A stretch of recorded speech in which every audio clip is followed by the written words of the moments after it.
Thank you, and thanks for inviting us here to share with you our project that's in progress. We got the bear by the leg and it's dragging us down the field.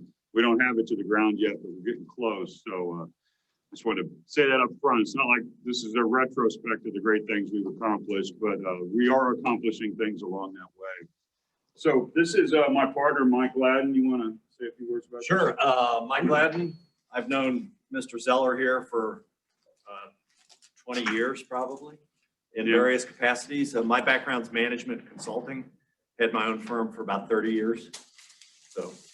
And I'm Mike Zeller. I have done various things, taught in different places around the world, worked for Kansas City Public Television for 17 years in education, and then project development, and then managing the kind of business side of KCPT. And we bought the bridge, the radio station. And at one point in my life, I thought I'm going to go and take the entrepreneurial leap and do something I've been thinking about and trying to get other people to do for 6 or 8 years. And that is to convert a bridge into something that's never been done before. And let's see if I can get this to advance. We got a point. There we go. That's the Rock Island Railroad Bridge. It was built in 1905 by the Rock Island Railroad. There's a third truss on the left there. To orient you, of course, Kansas City, we're here because this is the confluence of two great rivers, the Kansas River coming out of western Kansas, northern Nebraska, out on the Colorado border, and the Missouri River that comes sweeping down from Omaha is why the city got started here and got sent into motion. This bridge was built to connect the Stockyards District. Of course, the cattle coming in from across the Great Plains were brought in by trains, and they were processed. They were still doing that in big cities 100 years ago. And this is right down next to what used to be Kemper Arena, Hy-Vee Arena now, down in what's called the West Bottoms. The Bottoms just means a valley, a river valley. And that was an integral part to it. They had stockyards on both sides, and it was an industrial machine that we had down there. And I don't know if this is accurate completely, but I heard on KCUR a year ago, they had a local historian, they said at one time at its peak in about 1905, it accounted for 80% of the metro economy. That seems like a big number to me, but I think it was far bigger than any of us realized at the time. And I was on a boat about 10 years ago coming upriver with some friends, and I have 3 sons, and we had built a potato gun. It was a Saturday out, and we were going up and down the Missouri River, which is always kind of fun to see your own city from a river. Because it's an advantage we don't normally have. You know, you're down low, you're on the water. Rivers are always bigger when you're in them, rather than driving over on an overpass. And we were admiring the Buck O'Neill Bridge in downtown Casey. I said, let's go to the Kansas River, because I really wasn't very familiar with it.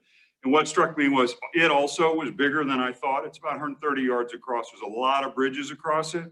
And as we steamed south there, this came into our view. We all got, and mind you, I'm holding a potato gun at this point, so take that for what it's worth. And we were all got kind of quiet looking at that, trying to figure out what it was. You know, is that a car bridge? No, it's railroad. Is it in action? What we realized we were looking at was a ruin.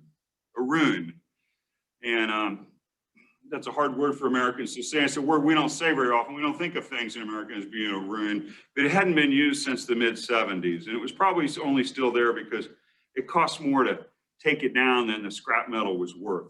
It's a minute walk from Hy-Vee Arena, and it just as a throwaway line, I said, man, somebody ought to do something with that. Maybe put a restaurant out there and call it Chicken on a Bridge. And it was just a joke, you know, a throwaway line, but it kind of stuck with me, and I used it a lot, and I tried to get other people to do it. Joe Reardon, Mayor Sly, James, they would come into the station, because this is right on the border. You know, that river comes in from Lawrence, it sweeps around. It's about 100 feet from Casey Mo right there. It's a symbolic union between the two. And after a while, nobody else would do it. So I started to round up the talents needed to go after this thing. What do you see when you look at a bridge? I think that's really the fundamental question is seeing things not just for what they are or have been, but what they could be. If there's an aha here, maybe that's one of them. And when we looked at it, we started to see that's a platform for development. It was hard to get a hold of that bridge. It's in Kansas by about 100 feet. But the first challenge we faced was it's owned by Kansas City, Missouri. So that's really unusual that a municipality owns a railroad bridge that's not being used, and that's in another state. It had come, there's a history back there. It had come in the 70s with the parcel expansion around Kemper Arena. And it had falling out of living memory. None of the staff was still there. I knocked at the door politely and talked to the real estate people for about 6 or 8 months. Wasn't getting anywhere, so I went and got some help with an acquaintance, really. It was John McGurk, who had been Sly James' chief of staff, and he had rolled out, and offered him a small piece of the company. He's like, John, your prime directive is help me figure out how to get that lease. He didn't need to do anything shady. He just knew all the players and knew how to describe it. Within about 6 weeks, we were in front of city council. They gave us a 50-year lease on this bridge, which is what we want. Troy Schulte was really great. He understood that we could turn. That's about the time we learned a new term too called creative reclamation, reclaim something with a creative way. Right next door is a fabulous example of that of the Hy-Vee Arena. If you haven't had a chance to go in there yet, they've suspended a floor in the center and they've turned a 20,000 seat MBA stadium into a multi-purpose center. It's a great reuse of a big piece of infrastructure. So there's the Kansas River. The city of KCK immediately came to us and says, hey, we'd like to partner with you because we're building trails on both sides of the river, which both sides are in Kansas on the levee tops, and we'd like to cross there. And our first thought was, well, I picture 10-speed bikes flying down the middle of this thing, and we're going to be serving chicken on a bridge. No, by then we'd really evolved the idea into be an event space. And maybe here's where one of the themes that April and I discussed, the power of constraints. And it's almost an un-American idea because we don't like to be constrained. We want a blank piece of paper. You know, we've had the luxury of having this giant continent and all the resources and room we want. And we want to build things exactly as they come out of our mind on a piece of paper. And having to figure out how to share space with a municipality and with public pedestrians and bicyclists, at first we viewed as a constraint.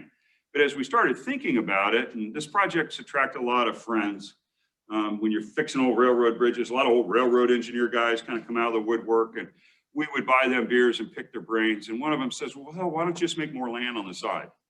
There was another aha. It's like, oh, we're constrained by this duality of use. Let's create more space.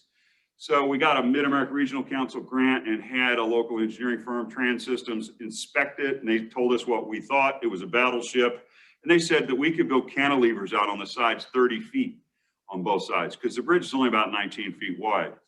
So that set us on a whole new course of developing a win-win partnership with the local municipality. Once you enter get local government in, things become political, become a lot more complicated. It slows everything down.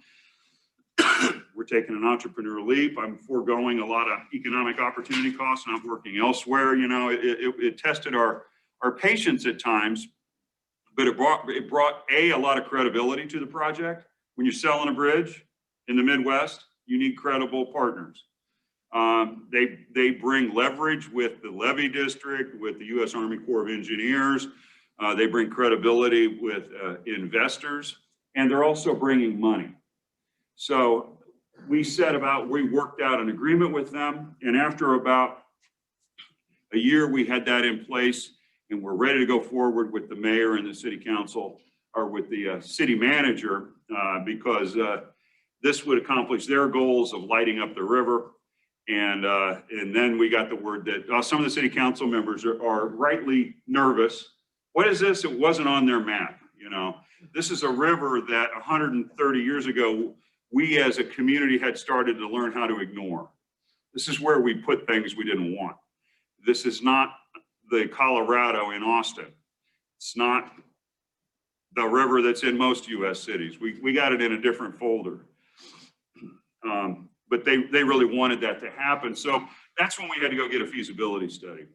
There you can see here's the Kansas River. I've gotten a real geography lesson over the years and all of this.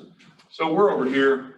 The Missouri River is up there on the top. The top is north. Here's the Kansas. It comes in from Lawrence. This is Armourdale. This is where many of the workers that worked in the stockyards and the 4 big meat processing plants, Armour, Swift, a lot of familiar names were along here. Here's our bridge here. Here's the connector. They originally thought they'd stay on this side, but there are a variety of engineering challenges, so they wanted to shift to here. After doing that, they began to realize there's a kind of a call awakening that's happening. By shifting here, not only do they solve that engineering problem, but they create a destination. They get people over the river. Our rivers are hard to see because we got levees on the sides. And there's railroad tracks that run along the sides because that was an easy place to build a railroad. The land was flat and you could bring steamboats in with all your rocks and digging equipment, and that's where the railroads are. None of that stuff exists along the Kansas River here.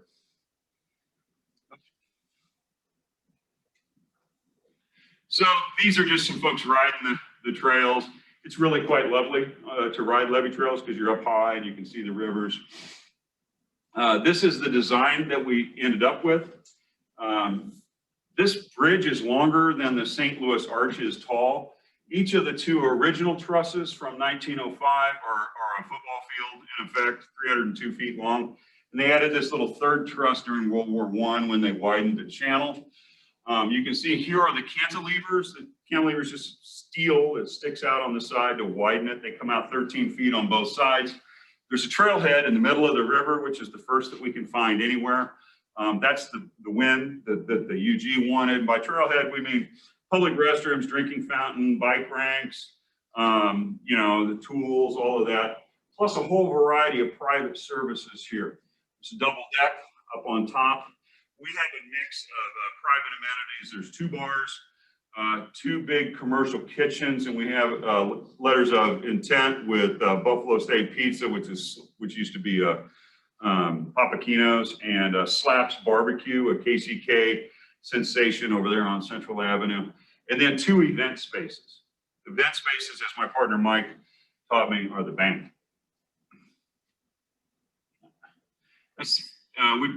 We got a lot of help when you're doing a project like this from local firms that they're run by local people who want to make Kansas City better, I think first and foremost, and they've been very generous. This is Gould Evans Architects, headquartered down here in Westport. They have so far contributed all of this and all of their energy and all of our designs and renderings pro bono. They expect to be paid later, but they've really taken a flyer on a big civic level project. That's the front door. The Secretary of Tourism for Kansas calls it the front door to Kansas. That's a look of the south side where we got to maintain an open pathway. This is actually narrower. These cantilevers are coming out a little farther. People will always be able to cross this bridge unimpeded. There's the north side. You start to see it gets to be more interesting. Braided stream was one of the guiding principles that we asked the architects to kind of figure out. We didn't want a straight shot hallway. We wanted it to look more like the upper Kansas River, to have an experience where you wander across it, you find places. By having the epiphany about a year later, it's funny, a lot of this stuff doesn't come out right at first because there's no template for this. Nobody's really done this, surprisingly. Now we can go up, we got a top layer too, so that's a braided up and down stream. We want people to have a kind of a journey of discovery as you come into these spaces. And then you see that's Hy-Vee or Kipper Arena in the back, so you're looking southeast. You see the full 13-foot cantilevers. The top deck is a little bit smaller. This is steel and concrete. The trail is the full internal width of the bridge. This is the party zone out in the middle over the river. There's a full bar down here. There's another bar up top. This is an event space up here. It's got, the walls are in the open position right now, but there's canvas that drops down. It opens and closes and goes to the full top of the bridge, which is 55 feet tall. We're asking for an 800-person occupancy for this. I'm going to get this right at one point. There it is from another view. What you can see, the walls are down. The trail, here's the trail, the levee top trail coming around. Again, it'll be a dismount zone. That's within the top deck event space. This is maybe a Saturday night, somebody's wedding, holds 300 people. There she blows again. There's a lot of consideration. We got more bridge than we know what to do with, and Mike and I are both civic minded and have been involved in a lot of community building projects over the years. And it's a concept we came up with on the western end, a community zone that we're going to name later, probably let the community name. And we're going to, in our own, out of our budget, we'll build cantilevers during construction later this year on the sides. And then we're going to be asking philanthropy to help us with these modular structures, maybe shipping containers.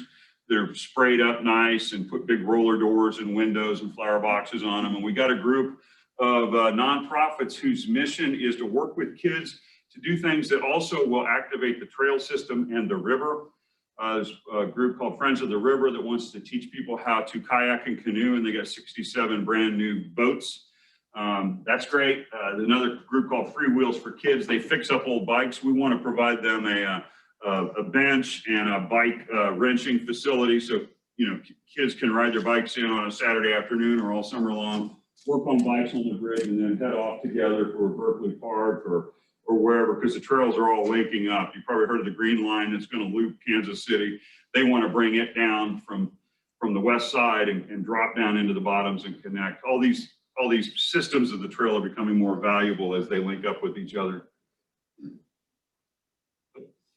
And that's the community zone from the other end. We're going to have a guest kitchen out there too. There's kind of a call awakening. Our energy was a little serendipitous with the Hy-Vee Arena being reinvented. An out-of-town developer just happened to be building apartments in the Golden Ox parking lot. That's been so successful. They're moving right next door to the bridge and building 300-something units that are overlooking the river. Vlad Christik's group downtown with the architect students from Mizzou and KU and K-State are doing a study of the Kansas River, and it's of Armourdale, that region, and they're realizing, holy cow, the big underused asset is the river. You got to find ways to connect people to that and turn that into a recreational river. Mike and I are involved with 13 other folks who have bought 2 riverboats of a similar, the same make as this, a slightly different model. And we intend to operate at least one of them on the Kansas and perhaps the Missouri River as a floating event space. The unified government wants to, they've kind of gotten, their imagination is going now. What we're doing is we kind of create a movement. We've had a lot of community events, a lot of boat rides, a lot of bridge tours, and we got a lot of partners too who have a similar vision of activating our major rivers.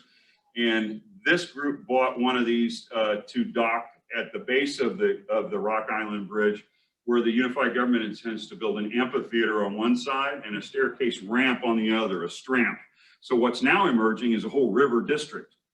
And we've had a lot of talks with Port KC over here on the Missouri side. They'd like to activate the Missouri River, which is a lot swifter. The advantage of the Kaw is it's about half the speed. So you could take your 10-year-old out there and learn how to kayak relatively safely. I wouldn't try to learn how to kayak on the Missouri River, but we're having conversations with them about docking these boats at the city of Kansas City. It's where the old historical nub of a city started in like 1830 at the base of that pier that goes out south of the river market. So we could have a port of call. These boats hold 120 people. You go upstream, you can make a whole night of it for a bachelor party or a corporate event, that kind of thing. Stop at the bridge, have destinations, go to Kaw Point at the confluence of the 2 rivers, go up, there's an island on the Kaw. Once you really get moving, there's a lot of untapped potential here. That's just one of our community building, and we got a lot of great partners, the levee trails, the boat club, or the rowing, like Charles River kind of crew rowing. American Catfish, he puts people on motorboats and takes them up and down the river, and people's eyes just pop out. They can't believe we got these rivers that we've learned to not see. That's the Kansas River. Another view of one of those evenings. You see downtown Kansas City, Kansas, not far to the northeast, northwest there in the background. He's having a good time.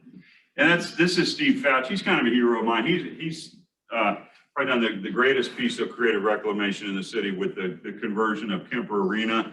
That's on his roof. His next goal is to build a ropes course on the roof, which is massive, and it's bizarre because it's got that exoskeleton up there and you can see downtown Kansas City. He wants to build a ropes course that would culminate and a couple of zip lines that fire out across the state line, which is halfway between his place and ours, and the river to the far end. And then you would get back by walking across the bridge. Neither of us are interested at all in operating that, but we were talking to Go Eight and some others. Yeah, that's not our business. And then COVID hit, but it's something we intend to circle back to. We got a lot of other ideas too. We're using only about 30% of the potential revenue generating space on the bridge. We can go up, we can go further out, we can go to other cantilevers or other trusses and go out. I think our temptation over the years and decades is going to be to not give in to temptation and put a cash register everywhere, because really what we're trying to create is a destination landmark. It's got to have its dignity. Our guiding principles for the whole project that we intend to remain true to are local, authentic, and playful. We're really inspired by the St. Louis City Museum, which is totally misnamed. If you haven't seen it, you got to see it. Not that we could begin to be that explosively creative, but I like the playfulness of that and how it's been allowed to evolve organically. And we want to, you know, at least take that posture, if not ape their moves. So we put this together for the UG City Council. Last week, a standing committee unanimously approved this project. They would bring $2 million to the construction, tapped from a tourism promotion fund that's generated through hotel motel taxes in KCK.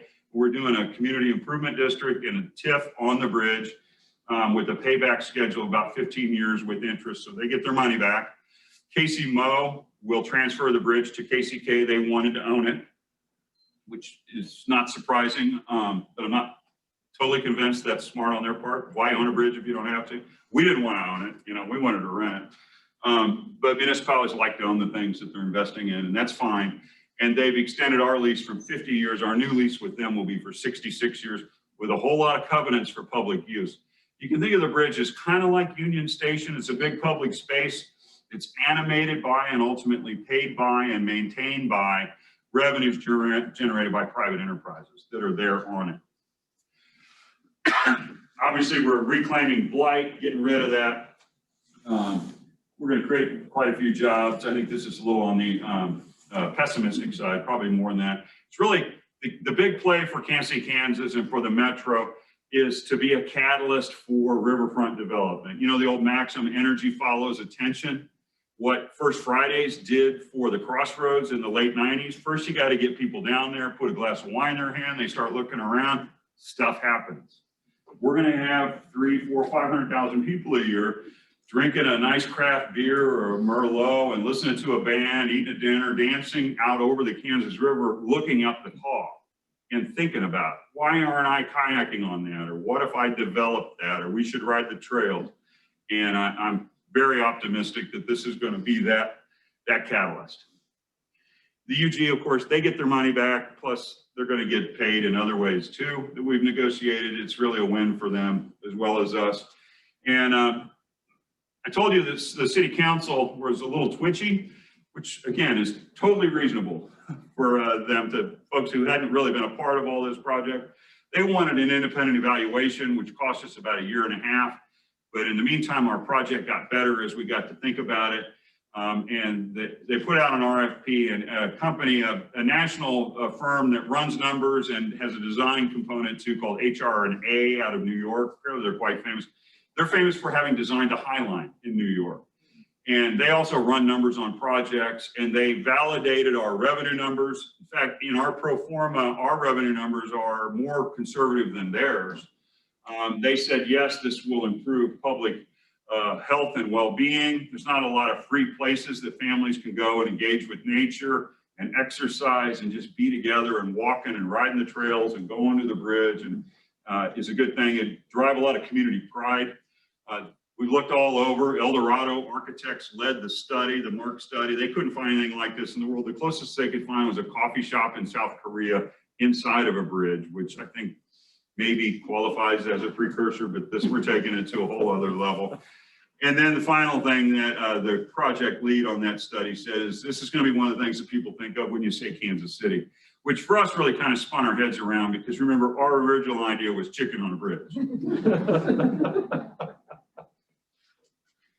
And, you know, these kind of places end up helping define a city.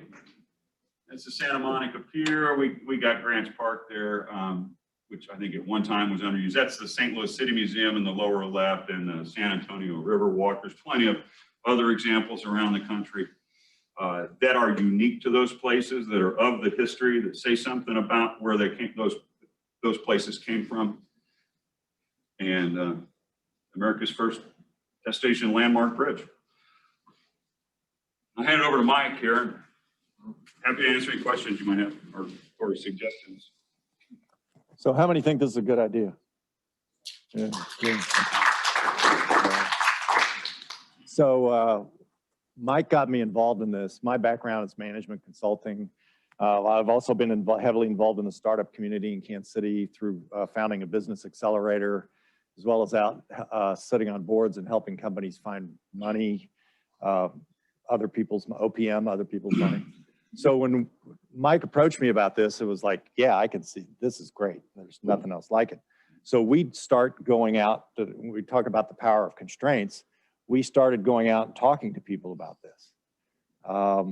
Here's this. We even bring them down to the bridge. We show it to them. Mike and some others built a wooden walkway that takes you about a third of the way out onto the bridge. And it's a massive structure, like anything in 1905. It was overbuilt. We could run a train across this tomorrow if you replace the wooden railroad ties. So we'd bring people out and talk about all this, and we're really excited about it. And the typical response we got was, good luck with that. Because there literally is nothing else like this in the world. So this is the first time somebody's going to commercialize an existing railroad bridge. And in fact, we have a letter from an association that tracks these bridges, these working bridges all over the United States, and sent us a letter saying, you're going to be the first one. So we're trying to describe something to people that isn't in their imagination. They can't see it. The Stockyards District is known for floods, empty warehouses, but now it's rejuvenating, and the West Bottoms is the place to be. It's the next place in Kansas City that's going to be developed, and this sits right in the middle of it. So we'd go out and we'd talk to people, and they'd say, good luck with that. Keep me informed how things are going, which is a nice way of saying it's time for you to leave the meeting now. So having been down this path before with other startups, is you have to change your idea. And had we gotten the money we were seeking when we first started trying to solicit equity investors, we would have blown through it all and screwed up totally. Because over time, you start talking to people, and you can, if you're an entrepreneur and you decide to buy a bridge and do this or anything, you have to be willing to adapt your idea to what you can't love your own Kool-Aid so much. You have to be willing to adapt it. So pretty soon it goes from chicken on a bridge to we could have live music, we could have corporate events. And so I'm the finance guy, right? I'm the numbers guy. I'm looking at this thinking where the money comes from is not bar sales or food sales, it's an event space. So can we create an event space out here? And so he came through with the architects. And not only do we have one event space, we literally have 2 or 3, because that's where the revenue comes from. And because we have to be self-supporting. We also have to pay back to UG. We also have to create a destination landmark, a place that people want to go with programming and magicians and stuff for the kids to do. And then in the evening, there's shuffleboard and stuff for young adults or adults to do. And they're going to have dinner and they're going to enjoy a nice time on the bridge. When we first went public with this and tried to solicit equity investors, we fortunately didn't get any money. And I say fortunately because we went from an idea of small to much larger. And the way it sits now is people see the drawings, and you saw them, people see the drawings, and you go back and you think, let me find the right one here.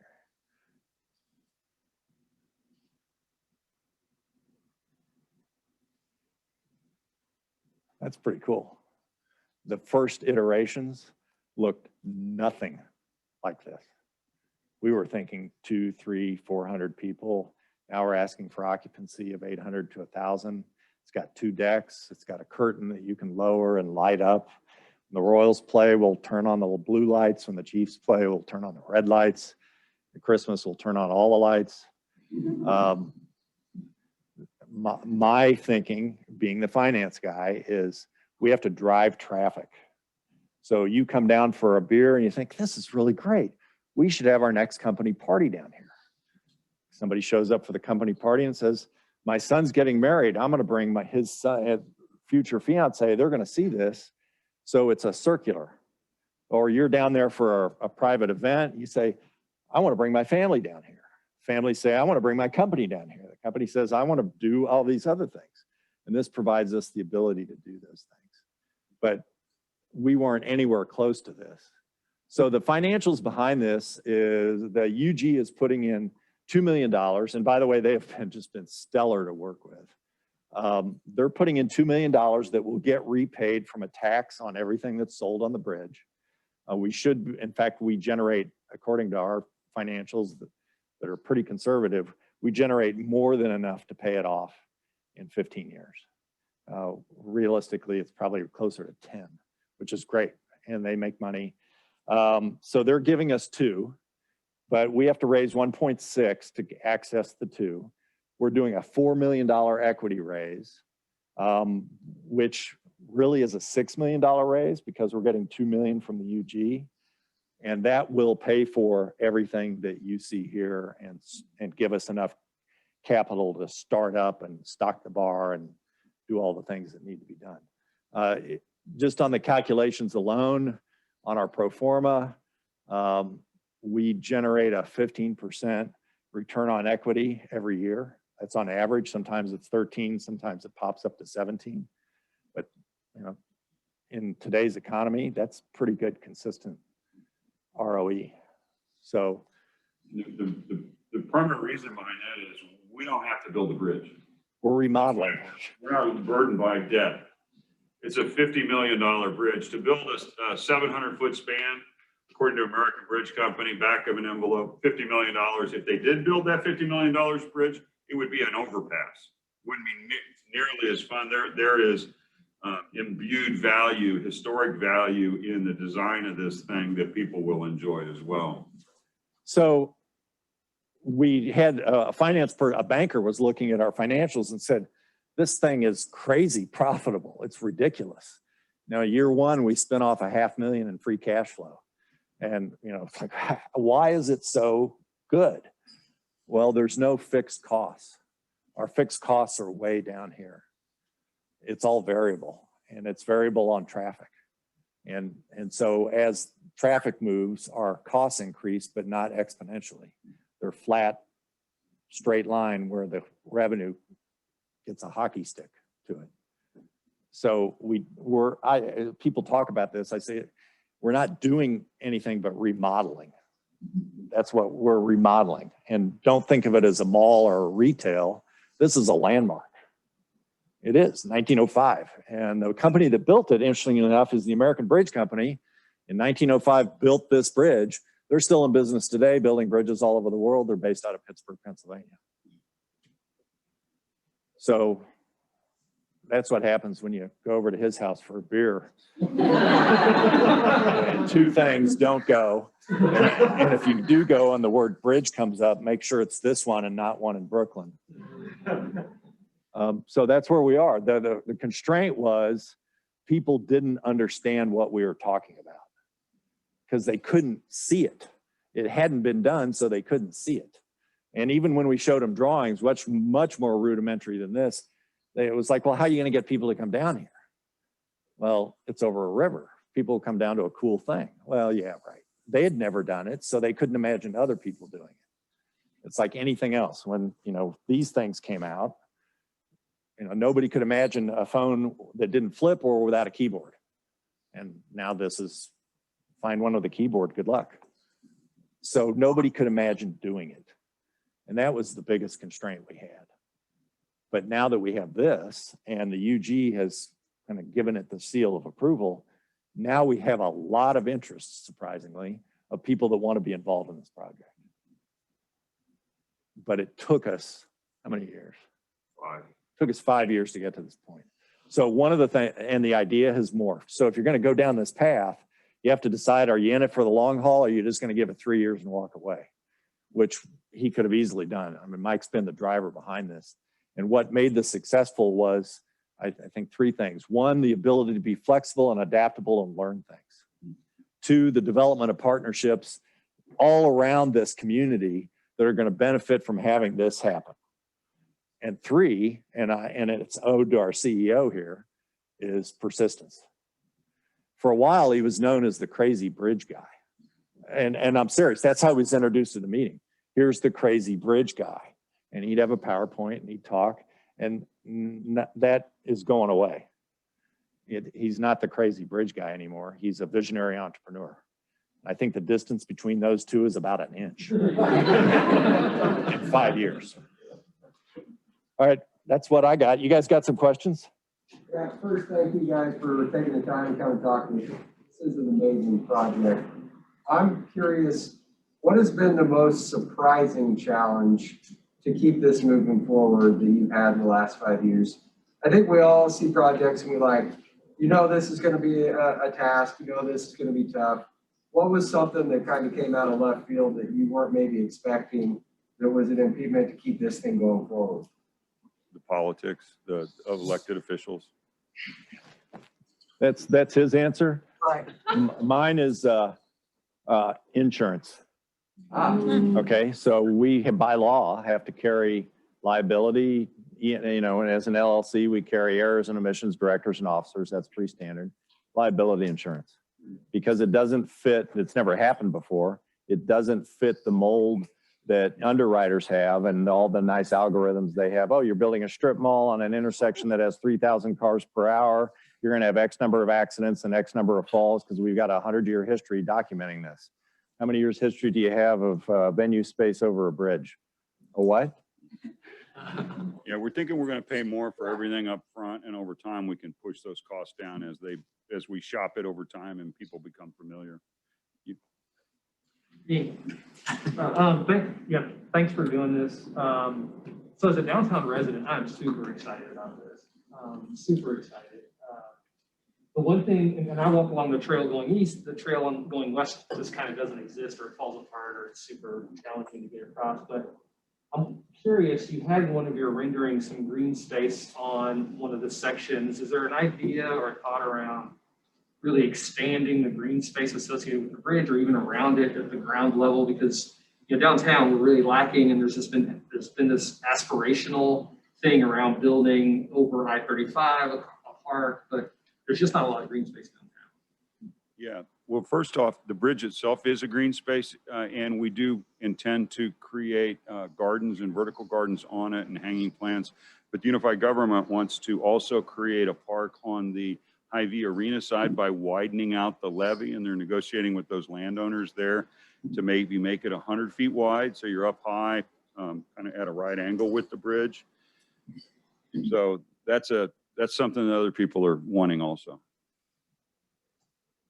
How about from over here? We haven't got this. Congratulations. I love the persistence to make this type of a project come together, especially when it's a spearheading effort. I'm certain you remember the moment that it went from them calling you crazy bridge man to the moment they called you every day. And that's a monumental moment in anybody's inspirational aspiration or inspirational work. Are you going to plan to replicate this right away when the proof of concept is there, or the proof of concept's already there, so you have the money? Are you going to start replicating right away? We don't know. We think about it. It seems like in retrospect, this is kind of an obvious idea, isn't it? I mean, you got, especially railroad bridges, they're so robust. This was never salted also. That's what's different than like the Buck O'Neill Bridge. It had daily traffic shaking it, and they're salting the heck out of it because bridges don't have any earth warmth underneath them. These railroad bridges are robust. We got a lot of them around the country. And we talked about that early on, but to be honest with you, just getting this thing across the finish line has totally absorbed us. But we won't be surprised if other people do it, and maybe we'll be the ones to do it also after we catch our breath here. We do think about it. it's an obvious idea, but a friend of mine says, Mike, why did it take us until the 1980s to put wheels on suitcases? And I'm old enough to remember like going to Germany in high school, carrying my American. It's like the whole plant, we've had the wheel for 7,000 years and we've been carrying our bags around. Why didn't we put wheels on them? It's like, I think in 20 years, people say, how come we haven't been partying on bridges all along? I think if I look at the tea leaves or Okay. the Oh, we got an online question. magic 8-ball, I think what'll happen is that Mike will be going on the US tour to lecture to other communities about how he put this together. Because one of the things that has made this valuable was Mike's time at KCPT, where he met literally everybody in Kansas City, one way or another. And so being local and having those connections and being able to call up the mayor and have the mayor take your call, there's not everybody that can do that. He can make that happen. And so it takes a local effort, but I would see him on a book tour or economic development tour going to other cities. And other bridges, maybe one's a children's museum. You know, they don't, we just came up with a formula here, but sky's the limit. And would there be a potential to make the projects more energy efficient or energy neutral and green? Everybody hear that about energy efficiency? And somebody posted that question on my LinkedIn page the other day. And we got a whole lot of sun. It's windy in river valleys, which is something that we're going to have to mitigate. It's really nice in August. You don't want it to be windy in March. And we even have water power below. So there's enormous potential for sustainable energy, renewable energy out there. Exactly what that looks like, we're just so focused on getting our permissions and getting this thing built right now. We're going into final designs with engineering. We're going to have to see what the cost is on that sort of thing. I would love it if that roof were solar panels and if we had some cool blades spinning out there. There's also, and it could be demonstration projects too. It'd be fun to tap into that river below. There's one other element I did not mention. The Community Foundation likes this project a lot because they share the goal of activating our rivers, and they set up a disbursement fund, and we needed some folks to sit on that. So we're working with Monica Mendez, who's a community organizer just across the river in Armourdale. Dana Knapp, who heads Arts KC, raised her hand to do it, and so did Julian Zagutagoida, who leads the Nelson. So it's a great eclectic mix of folks, and I'm really excited in later phases after we're up and going to let this thing start to grow, you know, creative barnacles on it. Art that's maybe a kinetic art that's animated by the sun, the wind, the water below. We could pump water up. We could have islands floating. We could have carp symphony. The waters are infested with Asian carp that jump when they're scared. We could play the War of 1812 on the PA system. Crescendo, we hit that button, you know, and they all jump out of the water. Playful is one of our guiding words. You know, we're going to have a good time out there. That's the joy of working with this guy, is something like that comes into reality and you're shaking your head wondering what part of the day you missed. Well, why not? You know, it's fun. Well, thank you Okay. very much. This has been wonderful. Okay. This is the last one.